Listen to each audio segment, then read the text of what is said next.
Bonjour et bienvenue sur Mosaïque, la chaîne en quête du sens de l'actualité. Bonjour Emmanuel Navon, Bonjour. politologue, expert en politique étrangère, professeur à l'Université de Tel Aviv, chercheur à l'Institut stratégique et de sécurité de Jérusalem, et puis directeur également de l'association Elnet. On le voit, vous êtes à votre bureau en ce moment en Israël. On va faire un point sur la situation internationale, marquée évidemment par ce qu'on a pu appeler la tornade Trump, cette nouvelle stratégie américaine initiée par le président des États-Unis nouvellement élu. En tant que spécialiste des relations internationales, comment est-ce que vous caractériseriez ce virage diplomatique qui est en cours, Emmanuel Navon? D'abord, je pense qu'il est sans précédent. Il y a eu d'autres présidents américains qui ont changé le cours de la politique étrangère des États-Unis. Je pense en particulier à Theodore Roosevelt, qui avait introduit, je dirais, beaucoup de realpolitik, beaucoup de réalisme politique dans la politique étrangère des États-Unis et qui avait adopté, je dirais, ce qui était à l'époque une version européenne de la politique étrangère, à savoir une diplomatie basée sur la force et sur la dissuasion et pas sur les valeurs traditionnelles américaines. Et puis, il y a eu bien entendu aussi la politique de Richard Nixon, qui avait complètement changé la dynamique de la guerre froide en reconnaissant la Chine communiste de Mao Tse-tung et en exploitant le fossé entre l'Union soviétique et la Chine à l'avantage des États-Unis. Mais là, il y a quelque chose de différent. Alors certains, évidemment, comparent la politique de Trump à une espèce de Kissinger à l'envers, c'est-à-dire que Kissinger, qui était justement le conseiller de Nixon à l'époque, c'est lui qui lui avait proposé de se rapprocher avec la Chine. Et aujourd'hui, Trump, en fait, se rapproche de la Russie pour isoler la Chine. Donc, théoriquement, on pourrait dire, bah, il fait du Kissinger à l'inverse, mais je ne suis pas sûr que cette analyse soit la bonne. Je pense tout simplement que Trump a une approche très non orthodoxe à la politique étrangère, que son point d'ancrage, ce sont les intérêts économiques des États-Unis, que sa grille de lecture est une grille de lecture d'intérêts économiques, et que là où il ne voit pas d'intérêt économique pour les États-Unis, eh bien, il ne continue pas le soutien. Et donc, cela signifie par exemple que, eh bien oui, il est prêt à abandonner l'Ukraine et arriver à un accord avec la Russie, ce qui remet en cause évidemment tous les fondements de la relation de l'alliance occidentale entre les États-Unis et l'Europe. Et puis, de gros points d'interrogation demeurent concernant sa politique au Proche-Orient, sa politique vis-à-vis de la Chine. On va Donc, revenir je sur dirais, ces points précisément, mais je voudrais qu'on reste un tout petit peu sur cette qualification générale, parce qu'il a l'air de parler souvent comme un chef d'entreprise, hein. Il faut que l'action extérieure rapporte finalement en espèces sonnantes et trébuchantes. Est-ce qu'on peut parler entre Trump et Musk d'une diplomatie mercantiliste? alors, je pense que le terme mercantiliste n'est pas complètement exact, mais il n'est pas complètement faux non plus, dans la mesure où effectivement, la vision mercantiliste de l'économie et des relations commerciales est une vision de, comme on dit en anglais, de zero-sum game, c'est-à-dire que soit on gagne, soit on perd. Et la révolution libérale des penseurs écossais, en particulier Adam Smith, de la fin du 18e siècle, consistait justement à renverser cette tendance en disant qu'il y a des avantages des deux côtés dans les relations économiques. C'est-à-dire que les relations économiques bénéficient et commerciales bénéficient à tous ceux qui y participent. C'est ça, si vous voulez, la révolution libérale face à la vision mercantiliste, qui est une vision véritablement, non pas d'avantage comparatif, mais de gagnants et de perdants. Et en ce sens, il y a un aspect mercantiliste chez Trump, effectivement. C'est-à-dire que dans les relations commerciales, il y a ceux qui y gagnent et il y a ceux qui y perdent. Jusqu'à présent, on a perdu parce qu'on participait au jeu libéral, et donc maintenant, on va gagner de nouveau. Donc, d'une certaine manière, oui. Il y a un paradoxe quand même dans cette politique mercantiliste, donc qui s'accompagne d'une sorte dit une sortie de l'idéologie du libre-échange, des échanges mondiaux. Est-ce que l'Amérique réinstaure des frontières, des droits de douane? Quelle est la part finalement entre le Trump nationaliste et le Trump libéral globalement, Emmanuel Navon? Je ne crois pas que Trump se définisse du tout comme un libéral. C'est-à-dire que il est en porte-à-faux de la ligne idéologique traditionnelle du Parti républicain. C'était particulièrement vrai à l'époque de Ronald Reagan, qui avait beaucoup promu le libre-échange, le libéralisme économique faisant partie effectivement de la tradition républicaine aux États-Unis et conservatrice en Grande-Bretagne. Trump, en revanche, ne partage pas la vision purement libérale de l'économie. Au contraire, il croit beaucoup au protectionnisme et il croit beaucoup également aux subventions d'État pour favoriser les entreprises américaines. Et c'est la raison pour laquelle, d'ailleurs, il ne participe plus pleinement aux accords de l'Organisation mondiale du commerce, dans la mesure où il considère que les États-Unis ont été un peu les dindons de la farce de ce système que les États-Unis eux-mêmes avaient promu dans les années 90, après avoir gagné la guerre froide et après l'effondrement de l'Union soviétique. Et donc il y a là un retournement de tendance où finalement c'est justement la Chine qui a le plus profité, je dirais, de ce libre-échange et de l'établissement de l'Organisation mondiale du commerce, et où les États-Unis eux-mêmes aujourd'hui se rétractent en disant, eh bien, on a pris avantage des États-Unis et nous sommes aujourd'hui perdants. Donc en ce sens, Trump, effectivement, d'un point de vue idéologique, se place en porte-à-faux de la vision traditionnelle du Parti républicain. Mais aujourd'hui, le Parti républicain, après la deuxième victoire de Trump, après sa réélection, s'est rangé dans sa très grande majorité derrière lui. Oui, on peut dire que le libre-échange n'apportait plus les avantages qu'il a pu apporter précédemment et donc il modifie cette donne. Alors, on va peut-être en venir maintenant aux travaux pratiques, si je puis dire, à prendre les deux grands exemples de la vie de l'information aujourd'hui, conflit en Russie, Ukraine, et puis conflit entre Israël, évidemment, et ses ennemis. On va commencer par l'Ukraine, si vous voulez bien. Est-ce que Trump est parti là pour mettre un terme à cette guerre d'une façon ou d'une autre, selon vous? Oui, parce que d'abord, il pense que cette guerre n'est pas gagnable et qu'elle coûte une fortune et que de son point de vue, les États-Unis ne cessent d'envoyer de l'argent et de l'armement à une guerre qui ne peut pas être gagnée. Donc pour lui, il s'agit d'une guerre d'attrition qui continue d'aspirer des ressources américaines sans que cela apporte véritablement un avantage aux États-Unis. Alors, contrairement à l'administration Biden, d'abord, il ne voit pas dans la défaite de la Russie en Ukraine euh, je dirais, un principe important pour les États-Unis. C'est-à-dire que pour Biden, il était impossible de concevoir que la Russie puisse gagner en Ukraine parce que c'était la fin finalement du respect des frontières et du droit international. Trump est beaucoup moins intéressé par cela, d'une part. Ensuite, il y a cette obsession que les États-Unis soient les dindons de la farce ou qu'on prenne avantage des États-Unis financièrement. Lorsqu'il dit à Zelensky, nous ne sommes pas une machine à sous et cette guerre n'est pas gagnable, il faut arrêter, les gens se font tuer et elle n'est pas gagnable. Donc pour lui, il a un calcul qui est essentiellement économique et il ne considère pas non plus la Russie véritablement comme un ennemi. Donc la vision est complètement différente de celle de l'administration précédente. Comme je l'ai dit tout à l'heure au début de notre entretien, certains attribuent à Trump et à son équipe une stratégie de Kissinger inversée, à savoir, au lieu de se rapprocher de la Chine contre la Russie, ou l'Union soviétique à l'époque, c'est se rapprocher de la Russie contre la Chine. Je ne suis pas sûr, encore une fois, que cette analyse soit correcte. Mais qu'elle le soit ou non, ce qui est clair pour Trump, c'est que la guerre est ingagnable et que les conséquences d'une semi-victoire russe ou d'une semi-défaite ukrainienne l'inquiète beaucoup moins que l'administration Biden et que les Européens. Justement, alors est-ce que vous partagez l'inquiétude de certains pays européens, dont la France, on l'a vu récemment avec l'intervention du président Macron, sur les risques de cet expansionnisme russe sur le continent après cette semi-victoire en Ukraine? Bien sûr que ce risque existe.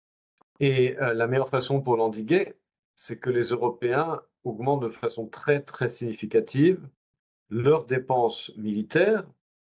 Il faudrait arriver un peu comme l'a fait d'ailleurs la Pologne, entre 4 voire 5% du PIB. C'est quasiment le double de ce qui est aujourd'hui la norme en Europe, dont en France. Et puis intégrer également les systèmes de défense européens qui aujourd'hui continuent de dépendre beaucoup des États-Unis. Donc l'Europe peut dissuader la Russie.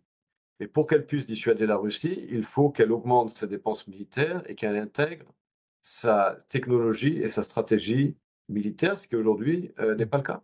Oui, on est encore loin parce que d'une part, ça ne se fait pas en se disant, et c'est des longs processus. Et puis, il y a l'Europe politique qui, quand même, est toujours à la peine de cette intégration politique de l'Europe. On peut douter finalement du fait que cette occasion soit vraiment saisie par les Européens. Est-ce que vous avez l'impression que ça peut être un électrochoc cependant? L'Europe n'a pas besoin d'une union politique pour se défendre de la Russie. L'union politique, c'est un autre sujet.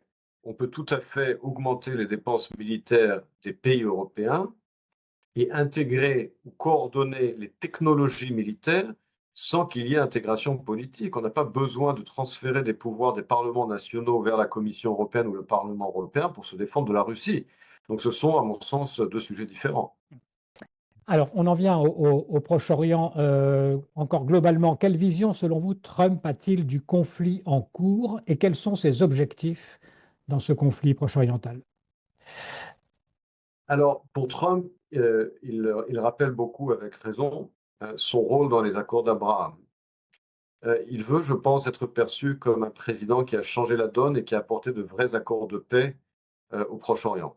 Ce qu'il avait commencé à faire dans sa première, lorsqu'il fut président pour la première fois, et ce qu'il considère, à mon sens, vouloir faire de nouveau, en particulier évidemment avec l'Arabie Saoudite et Israël, mais également de façon plus large, ce qui n'est pas impossible avec l'Indonésie. Donc ça, c'est un objectif. Trump, le faiseur de paix au Proche-Orient, qui a renversé l'orthodoxie diplomatique et qui, au lieu de répéter les formules vides du passé, eh bien, a complètement changé la donne. Ça, d'une part. D'autre part, c'est également que les États-Unis bénéficient de leurs relations dans la région. Cela signifie quoi?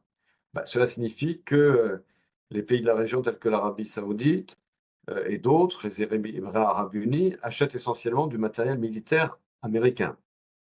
C'est très important pour lui. Et également être quelqu'un qui brise les paradigmes.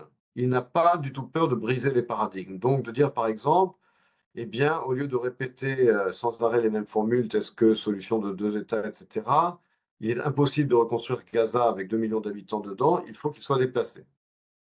Ça, évidemment, ça choque les opinions publiques, ça choque la rue arabe, etc. Mais je pense que cet effet de choc a un avantage qui est que, eh bien, si tout ce que l'on répète depuis des années a échoué, pourquoi ne pas essayer autre chose? Et pourquoi toujours être choqué par les idées nouvelles et ne pas être choqué par les aberrations qui ne cessent d'échouer? Encore faut-il qu'elles soient réalistes, ces idées nouvelles. Est-ce que, par exemple, l'Égypte, la Jordanie, les pays arabes en général vont marcher dans le plan? Il faut encore que ces réfugiés soient accueillis. Encore faut-il qu'ils veuillent bien aussi partir. Ça fait beaucoup de points d'interrogation. La réponse à ça, je dirais, c'est est-ce que c'est réaliste de répéter les échecs du passé, d'une part? Est-ce que c'est réaliste de penser que, comme disait Albert Einstein, répéter les mêmes expériences en pensant que le résultat sera différent? Est-ce que c'était sa définition de la folie? Est-ce que ça, c'est réaliste? Ou est-ce que c'est une définition, ou est-ce que cela répond à la définition de la folie d'Albert Einstein, d'une part? D'autre part, est-ce que c'est réaliste pour des pays comme l'Égypte et la Jordanie, qui dépendent complètement des États-Unis sur le plan de l'aide économique et militaire, de dire non aux États-Unis lorsque les États-Unis leur demandent quelque chose, alors même qu'il n'y a aucune différence ethnique, religieuse et linguistique entre les Gazaouis, les Égyptiens et les Jordaniens?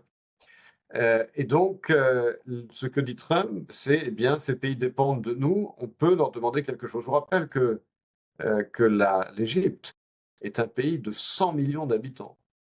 100 millions d'habitants. Donc, si l'Égypte prenait la moitié de la population de la bande de Gaza, ce serait 1 million sur 100. 1%.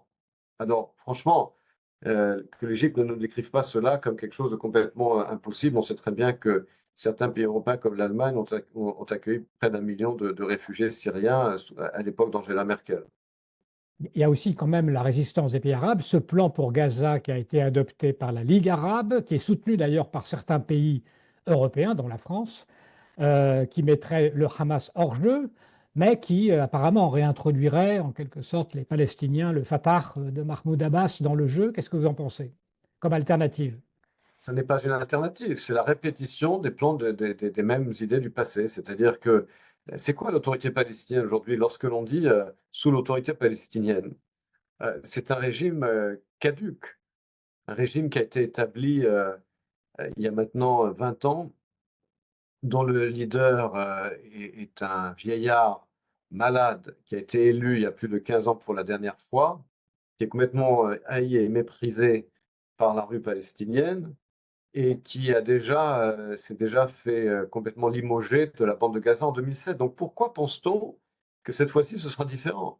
Pourquoi penser que ce système corrompu et dépassé de l'autorité palestinienne, qui s'est déjà fait limoger par le Hamas en 2007, cette fois-ci deviendra un État de droit démocratique qui sera imposé son autorité? C'est complètement aberrant.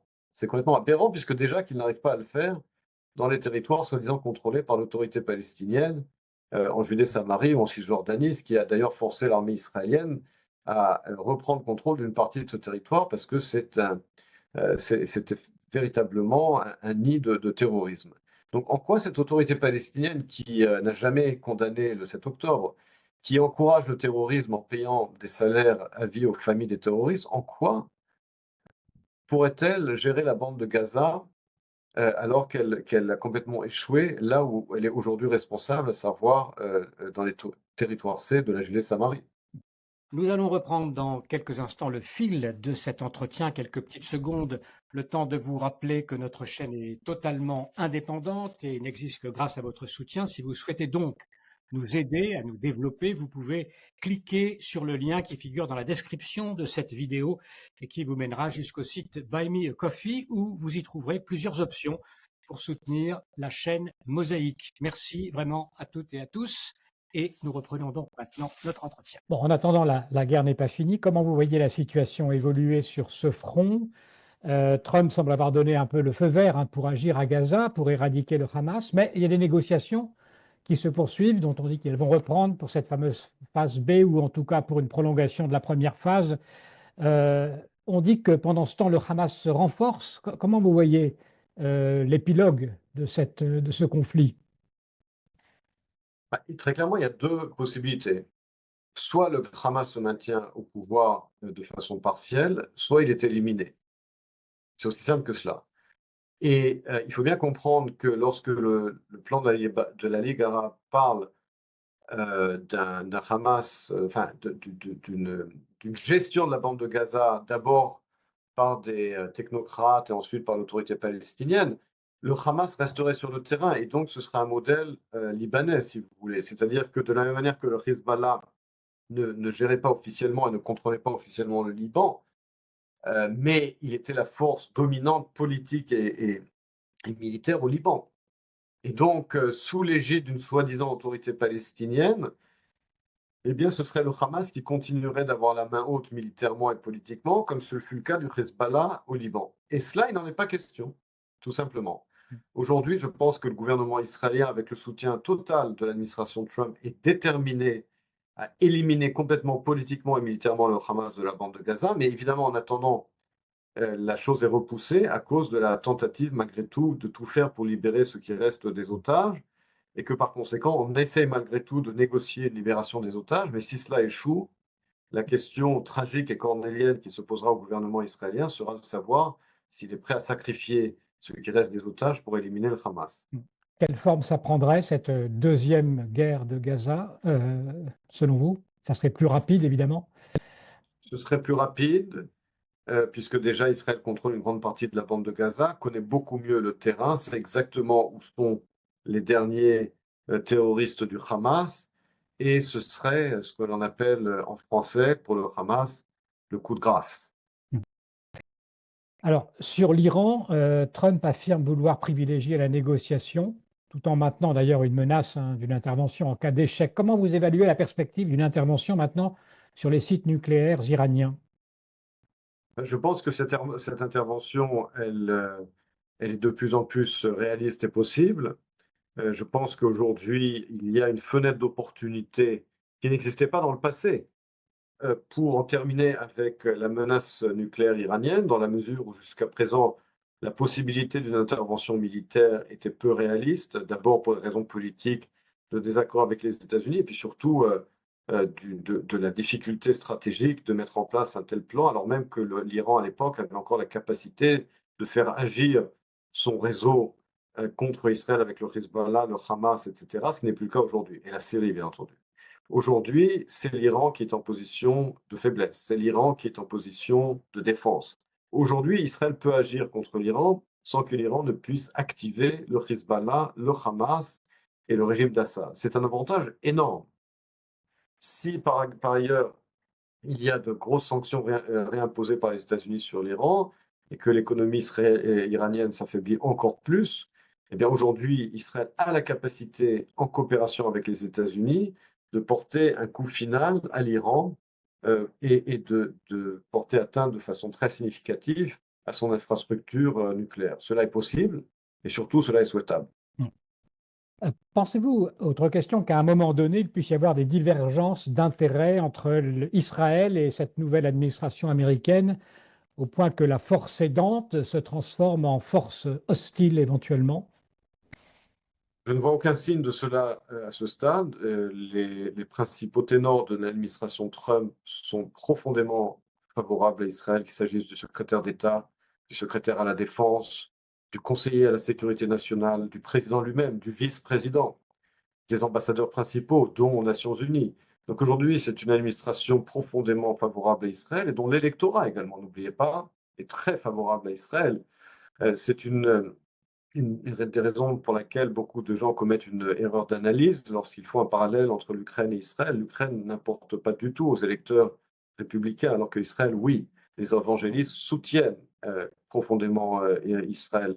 Donc aujourd'hui, à l'heure où nous parlons, le soutien de l'administration Trump pour Israël est total, et je ne vois pas de raison à court ou moyen terme pour que cela change. Alors, un mot encore peut-être, Emmanuel Navod, sur la situation en Israël. Bon, maintenant, on est 1 an et demi après le 7 octobre. Qu'est-ce qui a fondamentalement changé, selon vous, dans le pays? C'est un pays qui n'est plus le même, il ne sera plus jamais le même.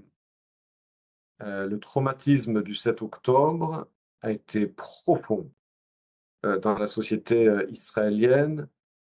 D'abord, évidemment, je vous rappelle que la famille Lipschitz, qui a enterré son père il y a 2 semaines, étaient des activistes de la paix et qui eux-mêmes prenaient des Gazaouis dans les hôpitaux en Israël pour les aider à se faire soigner.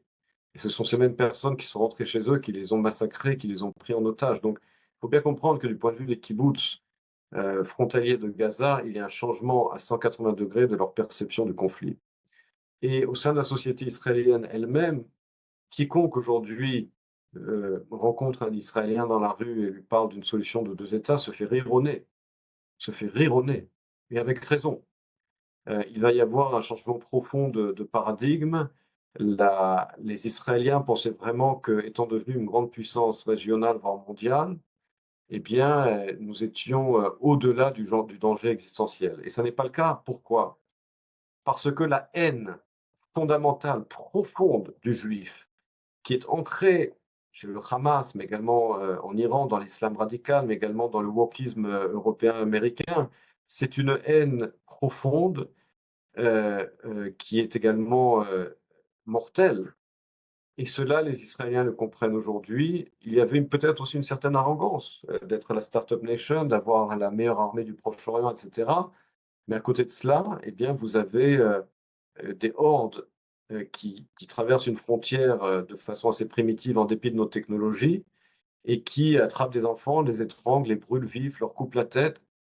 Face à cette horreur, les Israéliens ne sont plus les mêmes, ne seront plus jamais les mêmes parce qu'ils comprennent quelque chose qu'ils ne comprenaient pas avant le 7 octobre. Il s'embarrasse moins effectivement des critiques qui viennent de l'extérieur. Souvent, le chef d'état-major, nouveau chef d'état-major, qui s'appelle Eyal Zamir, a conclu son premier discours par un verset d'un psaume de David: Je poursuivrai mes ennemis et je ne reviendrai pas jusqu'à ce qu'ils soient détruits. Et puis récemment, il est allé au Kotel, donc au mur. Il a laissé le message suivant: Nous agirons et nous avons foi que nous avons en main la capacité de défendre la terre d'Israël, la terre promise, à tout le peuple juif. Vous êtes l'auteur, vous, d'un livre, on le sait, Emmanuel Navon, sur l'histoire diplomatique du peuple juif, qui est intitulé L'étoile et le sceptre. Il traite des royaumes d'Israël, de leur diplomatie aussi, sous l'Antiquité, et puis ça va jusqu'à la période moderne. Est-ce qu'Israël retrouve aujourd'hui, d'une certaine façon, un narratif biblique, selon vous?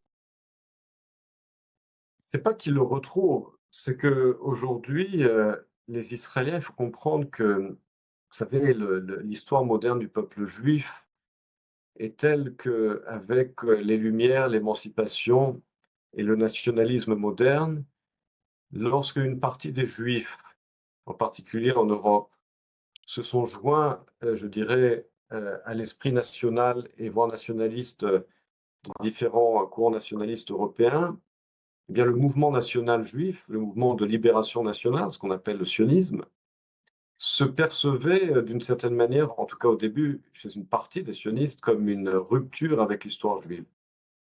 C'est-à-dire, vous savez, les Juifs ont cette particularité d'être à la fois une religion et une nation. Et d'une certaine manière, beaucoup de militants sionistes de la première heure se voyaient comme voulant rétablir l'élément national du peuple juif sans préserver son élément religieux. Ce qui, entre parenthèses, n'est pas vrai de Herzl lui-même, qui, contrairement à ce que beaucoup de choses ont été dites à son sujet, avait une approche assez traditionnelle au judaïsme. Mais bon, je ferme la parenthèse. Ni même de Ben Gurion, on peut dire. Exactement. Mm. Mais enfin, disons que c'est sûr que chez beaucoup de sionistes et de fondateurs du pays, la volonté première était de rétablir l'élément national du peuple juif, et souvent aux dépens de l'élément religieux. Mais les deux sont liés. Je parlais tout à l'heure du choc du 7 octobre. Lorsque vous écoutez les djihadistes sur les réseaux sociaux, dans la télévision, ils expriment leur haine vis-à-vis de qui? De Al-Yahoud, le juif. Le juif, pas l'israélien. Même si la BBC veut nous tromper en traduisant Al-Yahoud par israélien, n'est-ce pas?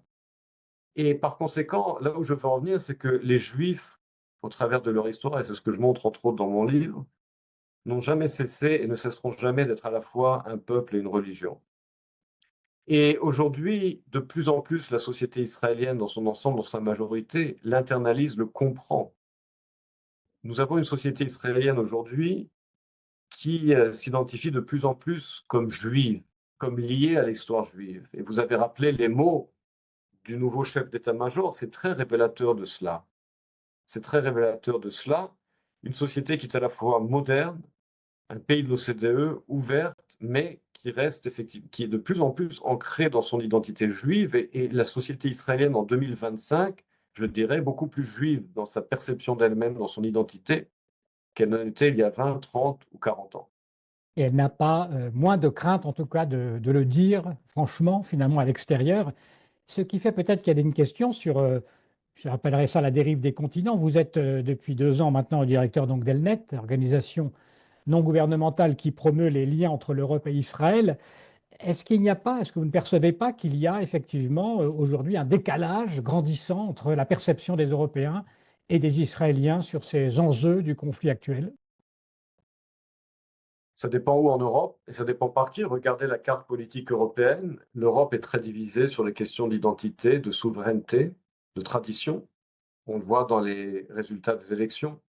Et vous remarquerez par ailleurs que le sujet d'Israël divise les Européens et qu'il y a une connexion entre ce qui divise les Européens sur les questions internes d'identité et de souveraineté et leur rapport à Israël. Vous remarquerez que plus les électeurs et les politiques européens sont attachés aux valeurs gréco-romaines et judéo-chrétiennes, plus ils sont attachés finalement au socle de la civilisation occidentale dont Israël est un des piliers, et plus ils soutiennent Israël.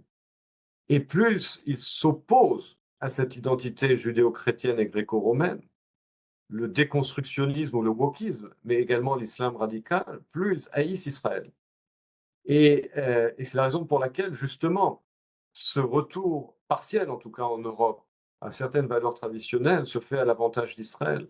Regardez aujourd'hui les partis politiques et les gouvernements en Europe qui soutiennent Israël, ce sont en général également des partis politiques et des gouvernements qui ne veulent pas de ce modèle post-national, post-identitaire, ce que De Gaulle appelait à l'époque un Volapük intégré. Ils veulent une Europe des nations fidèle à certaines valeurs, certaines identités, sans être enfermé sur soi-même évidemment, mais fidèle à certaines valeurs dont les Juifs sont un des socles, ou le judaïsme et Israël sont un des socles justement du christianisme et de la société occidentale. Alors, je voudrais, pour terminer, aborder une question plus ponctuelle mais importante sur la diaspora juive en revanche, en Europe par exemple, ou aux États-Unis. Est-ce qu'elle ne s'éloigne pas de la manière dont les Israéliens perçoivent les événements pour le simple fait que par la force des choses, elles n'ont pas le même vécu? Est-ce qu'il ne peut pas y avoir un risque de dissociation ou d'éloignement entre les vécus de ces deux parties du peuple? Il faut bien différencier entre la diaspora juive européenne et la diaspora juive américaine. Euh, En tout cas jusqu'à ces dernières années, puisque la diaspora juive européenne était beaucoup plus, je dirais, affectée à l'antisémitisme musulman que ne l'était la diaspora juive américaine, mais ce n'est plus le cas aujourd'hui. Après le 7 octobre, vous voyez également un revirement de la diaspora juive américaine qui a reçu une véritable gifle, pardon, à la suite du 7 octobre et qui se sont trahis par les libéraux américains, dans la mesure où vous voyez cet antisémitisme woke et musulman. Alors, c'est pas vrai de tous les juifs américains, mais il y a également une prise de conscience d'une grande partie de la diaspora juive américaine aujourd'hui qui dit, eh bien, nous avons été trahis par nos amis et par nos collègues. Après le 7 octobre, eh bien, ils haïssent les juifs pour ce que nous sommes. Et je pense qu'au contraire, le 7 octobre a été également un catalyseur au sein d'une grande partie de la diaspora juive occidentale qui a tout simplement reçu une gifle après le 7 octobre et qui a pris conscience de cet antisémitisme profond au sein d'une grande partie de la gauche européenne et américaine et évidemment des musulmans, d'une grande partie des musulmans américains et européens. Alors, ce nouvel Israël que vous nous décrivez, en germe là, Emmanuel Navon, il va falloir peut-être de nouvelles figures pour l'incarner politiquement. Est-ce qu'on a une perspective de ce côté-là, du côté israélien? Vous savez, Henry Kissinger a écrit son dernier livre, ou un de ses derniers livres, à l'âge de 99 ans. Et ce livre s'appelle Leadership. Pas besoin de traduire le mot. Et c'est un livre passionnant parce qu'il a connu les différents leaders qu'il décrit dans son livre, entre autres Charles de Gaulle, Margaret Thatcher, Lee Kuan-yew, Konrad Adenauer et j'en ai oublié Richard Nixon qui était son patron évidemment. Et ce qu'il montre dans ce livre, c'est que ces grandes figures, c'était des gens qui d'abord en général venaient de la classe moyenne, c'était pas des privilégiés. Des gens qui avaient une force de volonté très forte, qui avaient une vision des choses et qui étaient prêts à payer un prix personnel pour que leur vision finisse par s'imposer, qui avaient une grande connaissance de l'histoire et qui aimaient beaucoup leur pays. Et Kissinger dit c'est ça les vrais leaders. Alors est-ce que nous en aurons dans notre futur proche en Israël? Je l'espère, mais ce que dit Kissinger dans son livre également, c'est qu'en général, et bon, beaucoup de gens l'ont dit avant lui, c'est que c'est en général dans des grandes périodes de crise que de tels leaders émergent. C'est pas quand tout va bien. Quand tout va bien, on a besoin de gestionnaires. Lorsqu'il y a de véritables crises nationales, c'est là en général que des grands leaders émergent. Kissinger rappelle De Gaulle dans son livre, il aurait pu parler de Churchill en Angleterre. Israël a traversé une crise, et traverse toujours une crise très très profonde, et donc je crois que les conditions sont réunies pour revenir au livre de Kissinger, pour que un nouveau leadership émerge en Israël. Nous avons une qualité humaine extraordinaire dans notre pays, une société civile d'une qualité exceptionnelle, une jeunesse époustouflante. Et puis, il faut bien l'admettre, un fossé énorme entre la qualité de notre société civile et de notre jeunesse et l'état déplorable de notre classe politique. Mais je pense que cela va changer. Merci beaucoup. Merci Emmanuel Navone de nous avoir confié ainsi votre analyse et puis vos espoirs finalement sur cette situation actuelle. Merci à tous pour votre attention. Merci. Merci beaucoup d'avoir écouté cette vidéo et pour suivre nos prochaines interviews, eh bien, vous pouvez vous abonner à Mosaïque. C'est très simple, il suffit de cliquer sur le bouton ci-dessous.